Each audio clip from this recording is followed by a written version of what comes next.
My phone buzzed just as I zipped up my final suitcase. Spring sunlight filtered through the sheer curtains of my apartment in Savannah, Georgia. I had taken the whole week off. I had planned this cruise for months. A chance to reconnect with my family, soak in the Caribbean sun, and maybe, just maybe, feel like I belonged again. Please, honey. Nana June really needs you right now. She's not well. My mother's voice trembled through the speaker, brittle with emotion. We're postponing everything. Your grandmother needs care. Without a second thought, I nodded. Of course I'll stay. She comes first. That was the last honest moment I shared with my parents. I sat in silence after the call, the echo of my mother's voice still hanging in the air. The suitcases stood upright, packed with sundresses and sunscreen, ready for the trip I had dreamed about since Christmas. I had even saved up from my accounting job to afford my ticket. I had wanted this to be more than just a getaway. It was supposed to be a healing moment. As I drove across the quiet tree-lined streets to the hospital, my heart pounded. I kept telling myself I was doing the right thing. Family came first. But that thought shattered the moment my phone lit up again, this time with a social media notification. It was a post from my sister, Jillian. There they were, my entire family, standing on the sun-drenched deck of the cruise ship, holding up champagne glasses, glowing with excitement. The caption read, "Best vacation ever. So lucky to be surrounded by love." My heart dropped. No, this had to be old. Maybe last year's photo. Maybe a glitch. But then I noticed the date. Posted 10 minutes ago. Jillian's sundress was the one I had helped her choose. My parents smiled under golden sunlight, clinking glasses with my aunts and uncles. All of them there. All of them smiling. And not one of them had told me the truth. The steering wheel trembled under my hands as I pulled over to the side of the road. My fingers shook as I scrolled through more pictures. They had lied. They had left me behind. And worst of all, they had used Nana June's health to manipulate me. I drove straight to the hospital, rage boiling under my skin. But there was no record of my grandmother being admitted. None. Not even a visit. The nurse at the front desk looked up at me kindly when I asked again, "Are you sure you have the right hospital, sweetheart?" My throat tightened. I think I do now. Without thinking, I turned toward Nana June's house. She lived alone in a small white cottage not far from Forsyth Park. The kind of home that always smelled like lavender and sugar cookies. The place I had spent so many childhood afternoons reading while she crocheted nearby. When she opened the door, confusion wrinkled her brow. "Lena? What's wrong?" She looked perfectly healthy. No oxygen tanks. No IVs. No emergency. Her arms wrapped around me as I burst into tears. The porch light above us flickered, casting a glow on the cracked bricks and the potted violets that lined her front steps. "Come in, baby," she said softly. We sat together in her cozy living room. The scent of vanilla tea filled the air. I told her everything. The call. The cruise. The post. The lie. Her expression darkened as I spoke. "They told me you were in the hospital," I said, voice trembling. "I cancelled everything. I stayed behind. For you." She reached for my hand, squeezing it tightly. "Your mother called me last week," she said, her voice like iron. "She asked me to play along. Said if you came by, I should pretend I had been hospitalized. I told her I would not lie to you. I did not know they had the audacity to go through with it." My stomach turned. "They used you," I whispered. "Used your love as an excuse." She nodded, her mouth pressed into a thin, trembling line. "I have tried to be patient with your parents, Lena. I have tried for years. But I never thought they would do something like this." I leaned back into the couch cushions, my entire body numb. Jillian had always been the favorite. The golden child. When she wanted ballet lessons, they paid. When I applied for college loans, I got silence. I used to think it was just in my head. That maybe I was imagining it. But now I was beginning to wonder. Nana June stood and walked to her antique roll-top desk in the corner. "There's something I need to show you," she said, voice steady. She returned with a manila folder. It was thick and weathered, bulging with papers. "What is this?" I asked. "Proof," she said. "And it is time you saw it." Inside were documents, bank statements, photos, handwritten notes, records of every slight, every unexplained expense, every check written to Jillian in my name. Years of tracking. Years of watching. "I was going to wait until your 30th birthday," she said quietly. "But I think you deserve to know now. They have been taking from you, Lena. And it started long before this cruise." My hands trembled as I turned the pages. Something inside me cracked wide open. And I knew right then, this was only the beginning. The folder sat heavy in my lap, its contents too cruel to ignore. I flipped through the first few sheets, feeling the weight of every number, every signature, every date. A transfer of $15,000 labeled Family Vacation Fund caught my eye.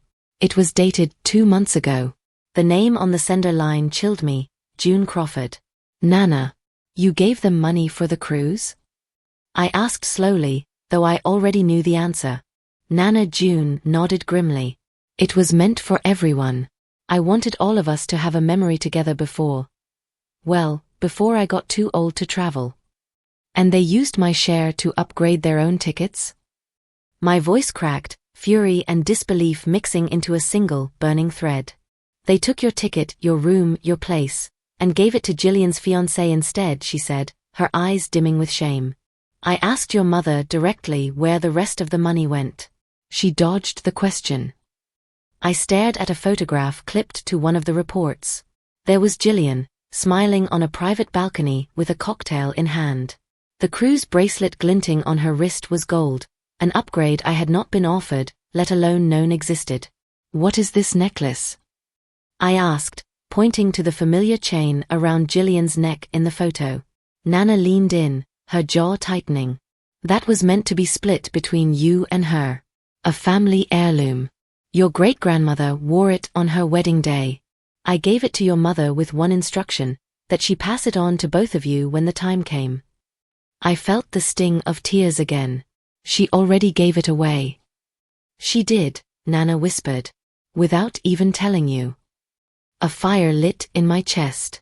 All these years, I had played the good daughter. I helped Nana with her groceries, fixed the leaky sink in her kitchen, stayed by her side during her surgery. Jillian only came around when she needed money, or a ride, or someone to praise her. And yet, she was always the chosen one. "They gaslit you," Nana said, her voice cold and steady. "They made you question your memories, your worth. They called it protection. They said you were too independent to need help. But they took what was yours." The air in the room felt thick, as if the truth had weight, pressing down on the walls around us. I flipped deeper into the folder. Emails between my mother and Uncle Ray. Handwritten checks made out to Jillian from accounts that were meant to be shared. Receipts from boutiques, spas, even the down payment on Jillian's house, all traced back to a trust one did not even know existed. A trust in my name. My breath caught. "I never knew there was a trust," I said. Nana nodded slowly. "Your grandfather set it up before he passed. It was supposed to be split evenly between his grandchildren when they turned 30. He left over $2 million in it." "And mine?" I asked, though I already knew the answer. "Drained," she said. "Bit by bit. Your mother convinced Uncle Ray, who managed the trust, to release early funds. She told him it was for your college. But we both know you worked 2 jobs to finish your degree." The blood pounded in my ears. They spent it all on her. "And themselves," Nana added. "The cruise, her wedding, her private school tuition, it was all from your half. Your mother even forged your signature to approve one of the transfers." The edges of my vision blurred. I sat back, letting the folder slide from my lap to the table. A buzzing sound interrupted the moment. My phone. A text from Jillian. "Why are you being dramatic? You could have come if you had asked. But of course you had to ruin everything, again. Asterisk asterisk." I showed the message to Nana, whose lips tightened into a thin line. "This isn't just about the money," I said. "It's about the lies. The rewriting of reality. They made me feel like I was less, like I didn't deserve what she had. Nana reached across the table and squeezed my hand. You are not crazy. You are not dramatic. And you are not alone. Just then, my phone buzzed again. This time, it was a name I had not seen in months. Uncle Ray. My stomach flipped. The message was simple. Call me. I cannot carry this anymore. I need to talk. I looked at Nana. Should I? She gave a single, solemn nod. It is time. I stepped out onto the porch, where the air was cooler, touched by the wind that carried the smell of magnolias. I dialed. Ray answered on the second ring. Lena, he said, voice trembling. I have something you need to see. I kept it hidden because I was ashamed. But after what they did to you, I cannot stay quiet anymore. What is it? I asked. Records. Transfers. Emails. The cruise was just the beginning. They are planning something bigger. I froze. What do you mean? I think they're preparing to leave the country. There have been recent offshore wire transfers. I have the receipts. They are emptying everything. A chill ran down my spine. And Jillian? She's helping them, he said. She opened accounts in her name. I overheard Denise saying they wanted to vanish before anyone noticed the money was gone. Ray paused, then said something that made the world tilt beneath me. They have been stealing from you since you were 3 years old. The wind carried the scent of damp earth as I stood frozen on Nana June's porch, the phone still pressed to my ear. Uncle Ray's words echoed louder than the birdsong that surrounded me. They have been stealing from you since you were 3 years old. I gripped the railing to steady myself, heart pounding in my chest like a warning bell. How do you know this? I asked, though my voice barely sounded like mine. Ray exhaled heavily. I was the trustee, Lena. After your grandfather died, I was given responsibility over the trust until you turned 30. Your mother. She came to me when you were a toddler.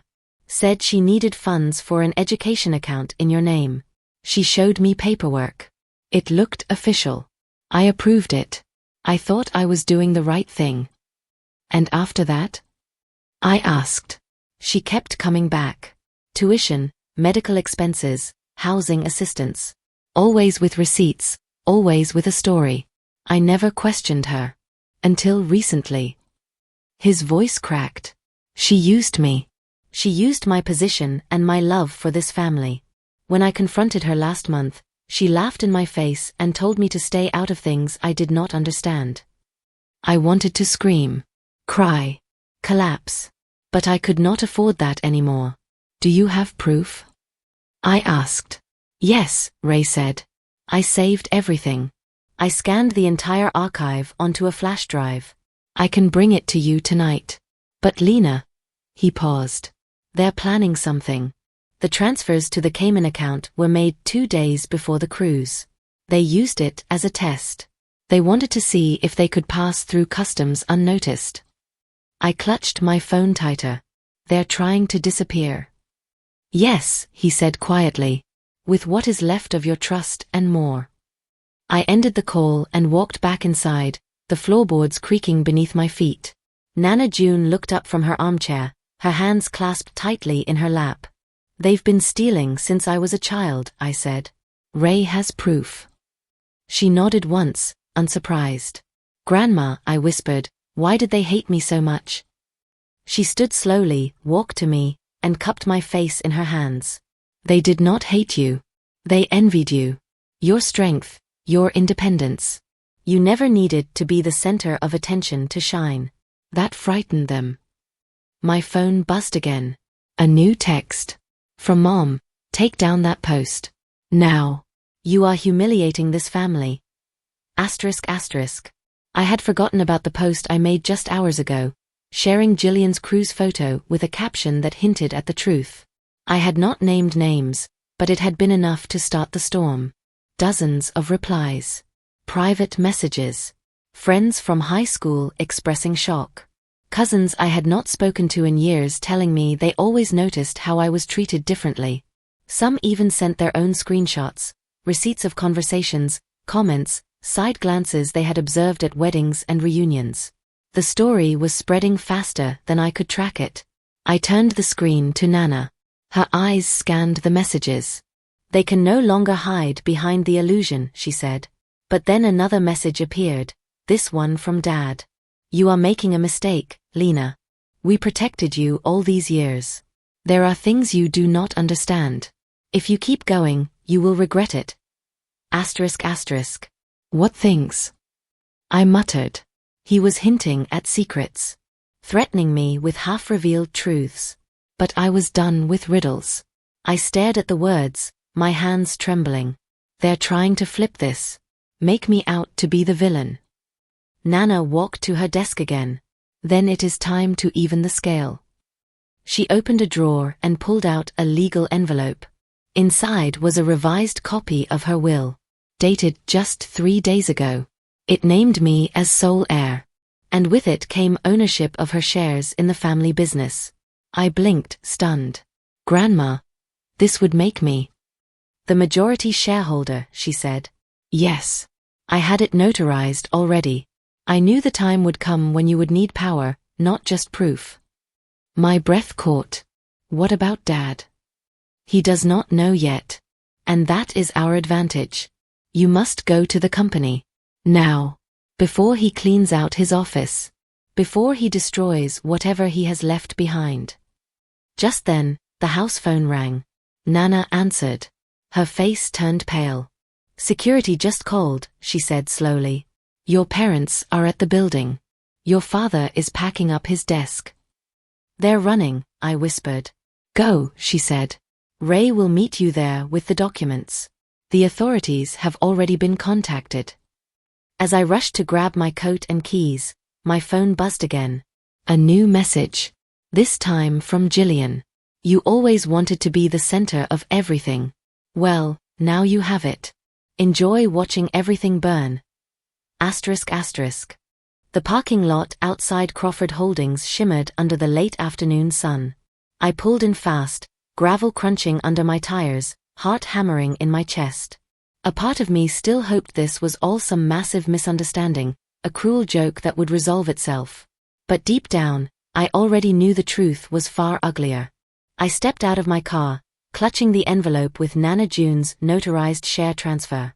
The front doors of the building loomed ahead, tall, tinted glass, etched with the Crawford family name. The place where my father had ruled for decades. I barely made it past the front desk when I saw them. Howard and Denise Crawford. My parents. They were walking down the hallway, each carrying a box. Jillian trailed behind, sunglasses hiding her face, her lips pressed into a tight line. My father's tie was loosened, and sweat gleamed on his forehead despite the crisp air conditioning. They froze as soon as they saw me. "What are you doing here?" my father asked, his voice sharp and defensive. I held up the envelope. "I could ask you the same thing. Is there a reason you're removing files from a company you no longer control?" His eyes flicked to the paper in my hand, then to my face. "What are you talking about?" "Nana transferred her shares to me this morning," I said calmly. "I'm now the majority shareholder. And unless you have a court order, you're trespassing." Jillian scoffed. "This is pathetic." "Is it?" I replied. "Because I also know about the trust fund. The offshore accounts. The transfers. Uncle Ray is on his way right now, with copies of every withdrawal and forged signature." My mother stepped forward. "You do not understand what you're doing. That money was protected. You would have wasted it. Like how you protected me from my own inheritance." I asked. "By stealing it?" A tense silence spread through the corridor. Employees paused mid-step. One of the junior accountants stood frozen near the copy machine, wide-eyed. The air changed. Authority was shifting. My father stepped closer, lowering his voice. "This is not a place for drama, Lena. Let's talk in private." "No," I said. "Everything about this has been done in secret. That ends now." Behind me, the front doors swung open. Uncle Ray entered, clutching a thick leather folder. His face was pale, but his steps were steady. "I have everything," he said, his voice echoing off the marble floor. Gillian turned white. "You said you deleted those files." "I said I should have," Ray replied coldly. "But I didn't." At that moment, 2 unmarked black cars pulled into the lot. Seconds later, agents from the Financial Crimes Division entered the lobby, followed by a pair of uniformed police officers. My father's shoulders tensed. "You called the police?" "No," I said. "Nana did. After you used her money to fund a fake vacation and tried to disappear with what was left of my trust." One of the agents approached. "Howard and Denise Crawford, we need you to come with us. There are questions regarding the misappropriation of trust assets and unauthorized wire transfers." Gillian started to cry. "You don't understand," my mother said, her voice suddenly desperate. "We were trying to hold the family together. It was never about greed. You lied," I cut in. "You betrayed me. You stole my future, and then you tried to vanish." They were led away slowly, escorted toward the elevators. Gillian broke away and rushed toward me. "You think you've won?" she hissed. "This family will never forgive you." I stared at her, seeing through every fake smile and every backhanded compliment from the past 2 decades. "You stole my silence," I said quietly. "Now I'm taking back my voice." Gillian's expression cracked. Then she turned away, following the agents without another word. Ray and I stood in the middle of the lobby. Everything was still. The employees had scattered. Security closed the front doors behind the police. Ray handed me the folder. "It's all here. Every document. Every dollar. Every lie." I took it with steady hands. "Is it enough?" I asked. He nodded. "More than enough. And the attorney has already filed for an emergency hearing. You'll have control of everything within 48 hours. The silence returned, but this time, it was calm. I looked around at the company that bore my last name. For the first time, I saw it for what it was, a battlefield. One I had not chosen, but one I would now lead. Ray put a hand on my shoulder. "Are you ready for what comes next?" I stared at the empty elevator, then down at the floor where their footsteps had vanished. "Yes," I said. "Because I will not let them rewrite this story again." The boardroom smelled of polished wood and fear. 2 days had passed since the arrests, but their presence still lingered in every corner of Crawford Holdings. I sat at the head of the long oak table, the same seat my father had occupied for the last 20 years. The room was filled with vice presidents, department heads, and legal counsel. Some avoided my gaze. Others looked at me with cautious curiosity. The chair beside me was empty, reserved for Uncle Ray. He would arrive soon, bringing the final set of documents for the legal transition of power. Until then, it was just me and a room full of people who were unsure whether I was a storm or the calm after one. "I know you all have questions," I began, steady and slow. "So do I." The heads turned, papers shuffled, but no one interrupted. "I am not here to carry out revenge. I'm here to restore what should have always existed in this company: transparency, fairness, and a future that does not rely on deception." A murmur of agreement rippled through the room. One of the senior managers, a woman named Teresa who had worked here longer than I had been alive, raised her hand. "Is it true?" she asked gently. "About the trust? About the embezzlement?" "Yes," I said. "The evidence is overwhelming. My parents and Gillian used my share of the family trust to fund years of personal luxuries. My education, my home, my stability, it was all stolen. And the company was used to move some of that money." The room grew still again. "But we are not closing the book with that chapter," I added. "We're writing a new one. And I will need all of you to help me write it." Just then, the door opened. Uncle Ray stepped in, a black portfolio in hand, and nodded to me. The legal team followed him, filing in quietly with stamped documents and fresh contracts. I stood as he reached the table. "Effective immediately," Ray said, "Lena Crawford is the legal CEO of Crawford Holdings. All previous powers held by Howard Crawford are suspended under court order pending investigation." The room did not clap. No one cheered. But there was a shift. A release. As if the building itself had been holding its breath. Ray sat beside me, his hands trembling only slightly now. "They'll try to fight it," he whispered. "Even from custody. Especially Jillian." "She can try," I replied. "But she no longer has access to anything." Later that evening, I stood alone in what used to be my father's office. The walls were bare now. The framed diplomas and awards were gone. Only the built-in bookshelves remained, stripped of the novels he never read. The large window overlooked the city, where the lights of Savannah flickered to life. My phone buzzed. It was an unknown number. I hesitated, then answered. A female voice spoke on the other end, low and bitter. "You think you're better than us, Lena?" It was Jillian. "I think I finally see you clearly," I said. "You've ruined everything." "No," I said. "You did. You always wanted to be the hero," she spat. "Now you've destroyed our family. Are you proud?" I stared out the window, at the skyline that had never noticed me before. "I'm not proud," I said. "But I am no longer ashamed." She hung up. I lowered the phone and placed it on the desk.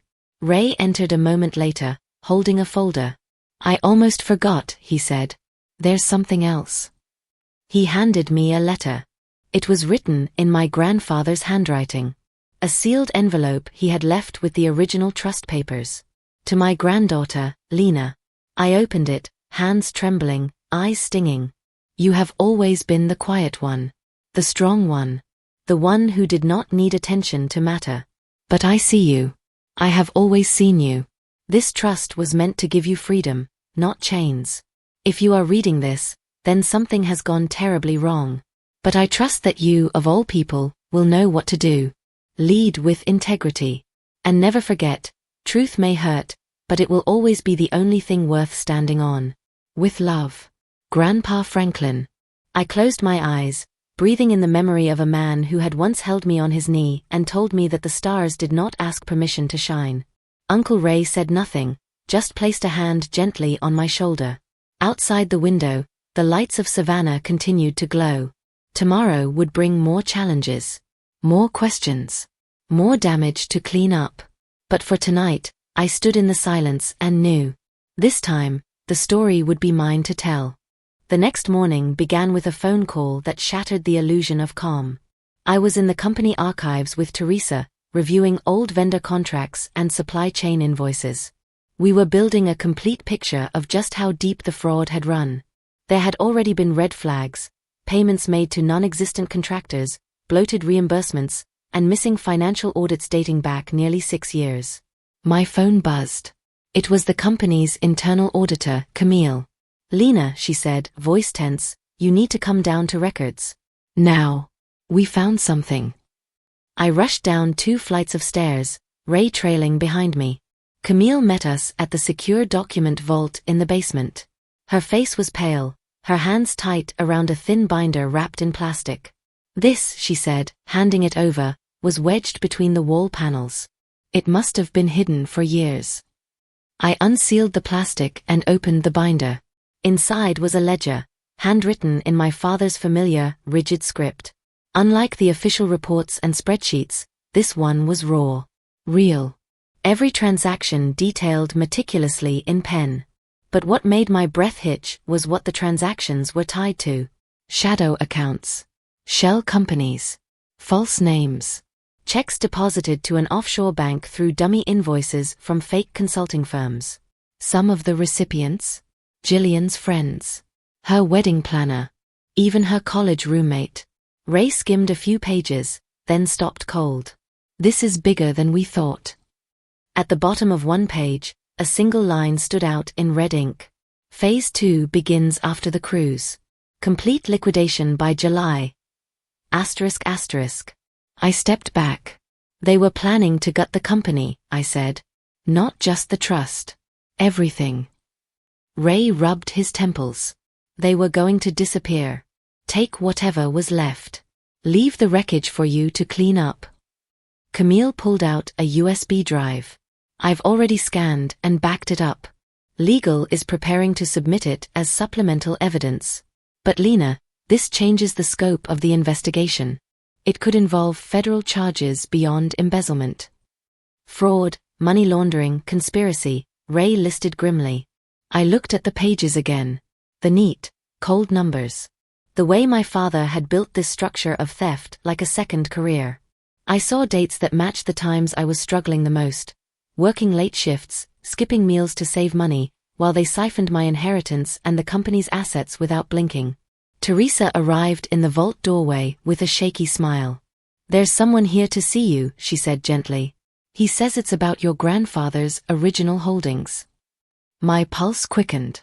In the upstairs lobby stood a tall man in a beige linen suit. He introduced himself as Adam Whitlow, a private financial consultant who had worked with Grandpa Franklin years ago before the trust was created. "I've been trying to reach the family for months," he said. "Franklin left something separate. Not part of the main estate." My breath caught. What kind of something? "A private investment fund," Adam said. "Untouched." He made it clear it was not to be managed by your parents. "It's been sitting in limbo, waiting for an heir to legally surface. Until this week, no one had stepped forward." He handed me a small black key and a printed authorization. Ray looked over the documents, eyes widening. "He set this up when you were born." Adam nodded. He believed in preparing for storms. He just never imagined the storm would come from within. We took the key to a nearby financial institution downtown. The clerk led us into a security room where a vault waited. Inside were sealed boxes, an envelope, and a thumb drive. The envelope contained a letter and a single line of instruction. "To Lena, should the others fail you." The contents of the account shocked us both. Over $900,000, invested quietly across green tech startups, sustainable development funds, and municipal bonds. All growing for decades, untouched. My legs weakened. He saved this. For me. Ray smiled for the first time in days. "And now it's yours. No one can touch it." Tears welled in my eyes. For so long, I had believed I was invisible. Unseen. Forgotten behind Jillian's spotlight and my parents' endless excuses. But here was proof that I had been seen all along. That someone had prepared for this moment. Outside, the rain had begun to fall, soft and steady against the glass. As we stepped back into the street, I felt the weight of the ledger in one hand and the key to my new future in the other. One exposed the rot behind me. The other, possibility ahead. The office felt different when I returned. Like something had shifted in the walls, like the building itself was watching me now. I walked through the corridor with the hidden ledger in one hand and the vault documents from my grandfather's account in the other. The storm outside had passed, leaving behind streaks of sunlight breaking through the clouds. But peace was still far off. Jillian had not spoken to me since that bitter phone call days ago. Her silence lingered in my mind like a stain. Despite the arrests, the company seizing control, and the FBI's involvement, I knew she still had secrets left to protect, ones she was willing to burn everything for. I was in the process of reviewing client accounts with Camille when security buzzed from the front desk. "There's a woman here," the guard said. "She left something for you. She wouldn't come inside." I stepped into the lobby a few minutes later and found a padded envelope on the front desk. It had no return address, just a small note attached. "For your eyes only. Do not make me regret this. J*****. Inside the envelope was a silver flash drive. Ray joined me as I plugged it into the secure conference room computer. We watched in silence as folders appeared one by one. Accounts. Documents. Voicemails. Hidden cameras. ***. There were audio recordings, conversations between my parents, planning how to launder remaining funds through Jillian's connections. Screenshots of fake invoice chains. Passwords to encrypted offshore accounts. And most damning of all, a video recording dated 2 days before the cruise. In it, my father sat at the kitchen table, dictating a plan to transfer final funds through Jillian's name. "She's too trusting," he said of me, voice low and dismissive. "She'll believe anything if we just say it's for Nana. Guilt works. It always has." Jillian could be heard off-screen, her voice unsure. What if she finds out? She won't, my mother replied sharply. She never does. That's why it works. I felt my hands go cold. Ray paused the video. She knew, he said quietly. Jillian knew what they were doing. But she sent this anyway. It's not redemption, I said. But it's something. We called Camille and the attorneys in. The files were duplicated, encrypted, and delivered straight to the FBI liaison. They confirmed what we suspected. The new evidence would accelerate the case. Formal indictments were being filed, and a full asset freeze was imminent. By the end of the day, I received a sealed envelope addressed in familiar cursive. It was a handwritten letter from Jillian. I debated throwing it away. But I opened it anyway. Lena. I never wanted it to go this far. I was scared. I believed them when they said you didn't care. That you wouldn't know how to handle it. That you'd crumble. But I watched you. And I saw how wrong I was. I was the favorite because I let them use me. You weren't because you refused. And now I finally understand what that really means. The drive contains everything I have. You'll know what to do with it. Don't look for me. Jay. I stared at the final sentence for a long time. Ray stood beside me in silence. She ran, I said at last. He nodded. And gave you the match that burns everything they built. I folded the letter and tucked it away in the same file as the ledger. Later that night, I sat with Nana June on her porch. We watched the fireflies blink across the garden, her tea steaming gently beside her. She was quiet, as always, but something had softened in her posture. I heard about the letter, she said. I think it was the closest she'll ever get to an apology. Sometimes, Nana whispered, truth only rises when the house begins to fall. I looked at her, the woman who had loved me in silence for so many years, who had protected me when no one else did. And sometimes, I said, truth is what you build the new house on. We sat in peace as the sky turned dark. Inside, the lights of the company burned on without the Crawfords at its helm. But the legacy they had corrupted? That was mine now. The courthouse in downtown Savannah stood tall and cold, a modern stone structure with glass panels that reflected the gray sky above. I had been there before for small legal filings, but never like this. Not with the eyes of the company, the law, and the community watching every move I made. Inside, the federal hearing room buzzed with quiet tension.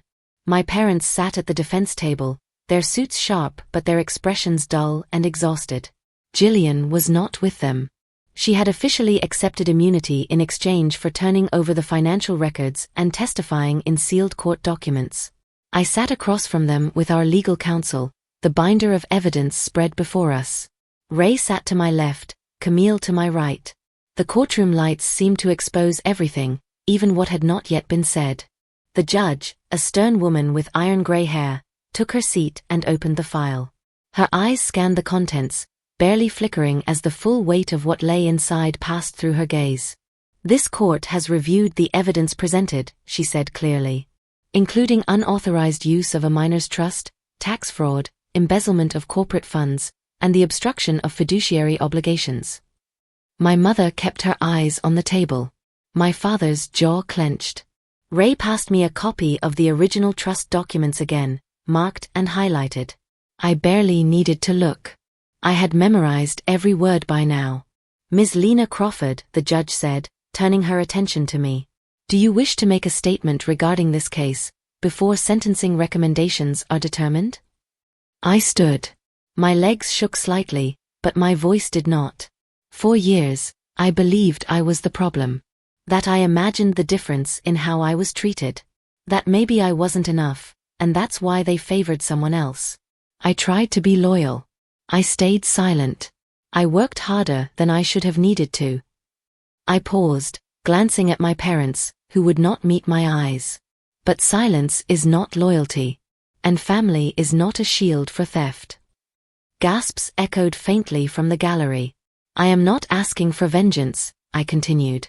I am asking for accountability. Not just for what they took from me, but for what they did to this company. What they stole from the people who worked under them, trusted them, and believed in something that turned out to be a lie. The judge nodded once. "Thank you, Ms. Crawford."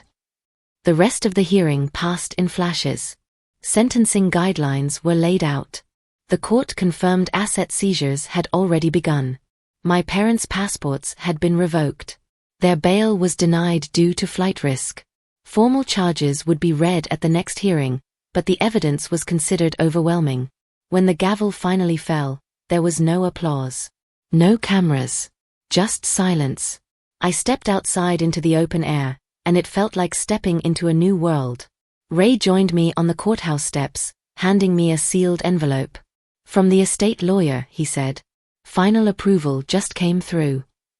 Inside was a single page confirming the transfer of controlling shares, company title, and legal protection of all accounts under my name. It was done. They could no longer touch me. I drove home through streets that somehow looked different, lighter, as if the weight I had carried for so long had pressed the city down along with me. When I arrived at Nana's house, she was in the garden, pruning rose bushes like nothing had happened. "You did it," she said without looking up. "We did it," I replied. That evening, I sat in the sunroom with my laptop. The company's website was still live. The About Us section still bore my father's bio, smiling stiffly in a dated photograph. I hovered over the delete button, then clicked. Gone. Next, I drafted a letter to our employees. A personal one. It read, "To those who have built this company with your time, your trust, and your talent, thank you. There have been wrongs done in silence. But I promise you, silence will no longer live here. Tomorrow, we start again. Together. Lena Crawford, CEO." I hit send. I leaned back in my chair as the wind picked up outside. The rose bushes swayed under the stars, and somewhere deep inside, the pain began to give way to something quieter. Not peace, but the possibility of it. Spring melted into early summer, and Savannah bloomed with color again. Azaleas flared pink along the garden paths of the Crawford estate, and sunlight poured in through Nana June's stained glass windows like quiet forgiveness. The storm had passed, but it had left a field of wreckage behind it. And now came the harder part. The rebuilding. The first day I walked into the office as CEO, official, permanent, uncontested, there was a strange hush in the air. Employees stood straighter. Conversations paused. Some offered polite nods, others curious stares. But no one looked away anymore. I had become the story they whispered about in elevators. And I was determined to be more than a headline. My first move wasn't dramatic.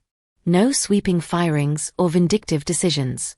I created a small, diverse committee made up of longtime employees and junior staffers. Together, we went through every financial system and vendor relationship.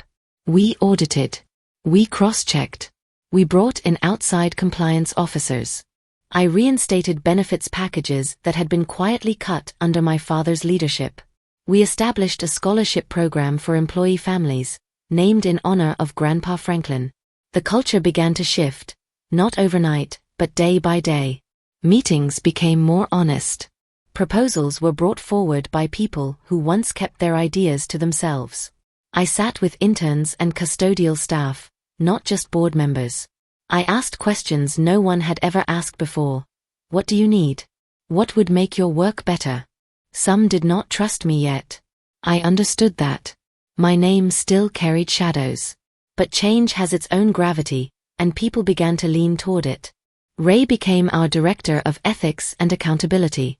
Camille accepted a permanent position as internal auditor. Nana June retired fully from her silent oversight but still called me every Sunday to ask how the company was doing. Jillian never returned. Her last message, sent weeks after the trial, came in the form of a check. It was small, not even a fraction of what she had cost me, but it was drawn from a personal account, and in the memo line it said simply, "For what I took." I didn't cash it. Some debts aren't meant to be balanced with money. Late one Friday evening, I wandered into my father's old office. I had kept it locked since that day in the courthouse. But something in me was ready to face it again. The room smelled of old paper and leather chairs. Dust lined the windowsills. A single photo remained on the bookshelf, a younger version of our family on vacation in the Outer Banks. Jillian had been smiling in the center, my parents laughing. I stood at the edge of the frame, half shadowed, half forgotten. I took the photo and slid it into the bottom drawer of the desk. Not out of anger, but because that version of us no longer lived here. Instead, I hung a new frame beside the office door, my first company-wide team photo. The day we reopened after the audit. Smiles that were real. People who believed in the future again. And in the center of it, me. Not hidden. Not forgotten. Seen. Weeks later, I stood on a stage at the local business conference, delivering a keynote about trust, recovery, and ethical leadership. The room was full, executives, students, reporters. Some had known my father. Some had heard the rumors. All of them listened. I did not name him. I did not name any of them. But I told the truth. And when I stepped down from the podium, there was no applause at first. Just a hush. Then, one by one, they stood. Not for drama. Not for scandal. For something else. Something earned. As I walked off stage, a woman approached me, an older employee I barely remembered. She had been quiet in the background, sorting files near the break room during the worst days of the investigation. I used to wonder if anyone at the top even knew my name, she said softly. I do now, I replied. She smiled, then turned to walk away. And in that moment, I realized something. This wasn't about reclaiming a company. It was about reclaiming myself. One choice, one truth, one step at a time. The final chapter of this story did not come with fireworks or grand applause. It came quietly, like the first warm breeze after winter, the kind you do not notice until the windows are open and the curtains lift just enough to let light spill across the floor. One morning, I walked Nana June through the newly remodeled headquarters of Crawford Holdings. The air smelled of fresh paint and possibility. The lobby now held portraits of employees who had served for over 20 years, framed under a new motto engraved in brass. Built on integrity. Grown together. Nana leaned on my arm as we walked past the reception desk, her gaze settling on the photos. Franklin would have loved this, she said. He always believed legacy wasn't what you leave behind, it's who you become. I nodded. That's why I'm not changing the name. She raised an eyebrow. No. No, I said. The Crawfords tried to stain it, but I'm going to redeem it. Not erase the past, rewrite its future. It wasn't just words. The company was already on a different path. We had partnered with local schools for mentorship programs. We had created flexible schedules for working parents. We had given bonuses that weren't wrapped in guilt or conditions. And me? I finally had a life that wasn't built around proving my worth. I took weekends off. I started painting again, quiet, abstract landscapes that helped me untangle the knots left behind by years of silence. I even adopted a dog from a shelter, a golden mutt with clumsy feet and eyes full of mischief. I named him Franklin, after the man who had loved me first and most quietly. Jillian never returned to Georgia. But sometimes, I received postcards. Sent without return addresses. One from Colorado. One from Sicily. Always with a drawing, always signed with just an initial. She was trying, in her own way, to become someone new. I hoped she would. One evening, I hosted our first company dinner on the back lawn of Nana's estate. Dozens of employees came, along with their families. Children played beneath the string lights. Plates were filled with food that came from real gratitude, not showmanship. I stood at the edge of the lawn, looking out at it all. Ray joined me, raising a glass. To survival, he said with a wink. I smiled. To growth. In the distance, the company building stood tall, its windows glowing like lanterns in the dusk. It no longer looked like a fortress of secrets. It looked like a place where people belonged. Later that night, after everyone had gone and the stars had settled into place, I sat on the back steps of Nana's house with a blanket wrapped around my shoulders. She came out quietly, holding 2 cups of tea. You've changed, she said as she handed me one. I had to, I replied. She studied me. No, Lena.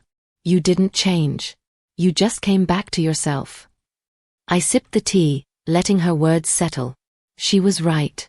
For so long, I had been told I was second. I had believed that being useful was the only way to be seen. That love had to be earned. That silence was safety. But now I knew the truth. My voice mattered. My choices mattered. And the legacy I carried was not defined by those who tried to steal from it, but by how I chose to protect it. As the wind whispered through the trees, I looked up at the stars, the same ones I had watched from this porch as a child. Back then, I had dreamed of being part of something greater. Now, I was building it. Not for revenge. Not for validation. But because the truth, once reclaimed, can build a life stronger than any lie ever told.